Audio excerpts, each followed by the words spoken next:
नमस्कार प्रणाम। हमें राघवेंद्र स्वागत बा आप सबके इन खबर के भोजपुरी चैनल पे। पीसीएस अधिकारी ज्योति मौर्य के नोटिस जारी कई के संपत्ति का ब्यौरा तलब कइल गइल बाटे।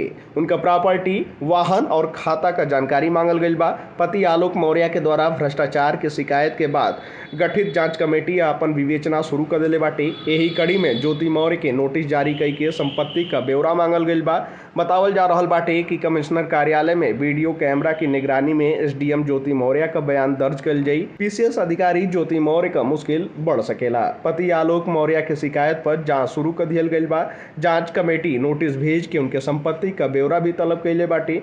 उनके पति आलोक मौर्य द्वारा आरोप लगावल गइल कि ज्योति मौर्य पद का दुरुपयोग कई के करोड़ों रुपया का अवैध लेन देन कइले बाड़ी। ये पैसा से उनके द्वारा कई स्थान पर संपत्ति बनावल गइल बाटे और कई सेक्टर में निवेश कइल गइल बा। लेन देन के समर्थन में उ लिखा पढ़ी के कागजात भी सौंप देले बाना, जेमे कोनो अधिकारी से कितना लेहल जाई एकर ब्यौरा अंकित कइल गइल बाटे। शासन के निर्देश पर प्रयागराज के मंडलायुक्त विजय विश्वास पंत प्रकरण का जांच कर रहल बाने। मंडलायुक्त द्वारा अपर आयुक्त प्रशासन अमृतलाल बिंद, एडीएम प्रशासन हर्षदेव पांडे और एसीएम प्रथम जयजीत कौर का कमेटी गठित कई के जांच शुरू करा दियल गइल बाटे। पीसीएस अधिकारी के नोटिस भेज के उनसे उनके संपत्ति का ब्यौरा मांगल गइल। झलावा में उनका मकान के साथ ही प्लाट व फ्लैट का भी जानकारी मांगल गई। नोटिस में जांच में सहयोग करे खातिर भी कहल गई।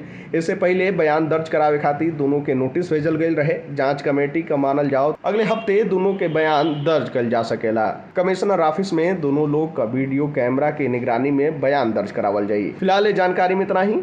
देश दुनिया से जुड़ल तमाम खबर देखे खातिर आप सब जुड़ल इन खबर भोजपुरी के साथ। तब तक खातिर नमस्कार।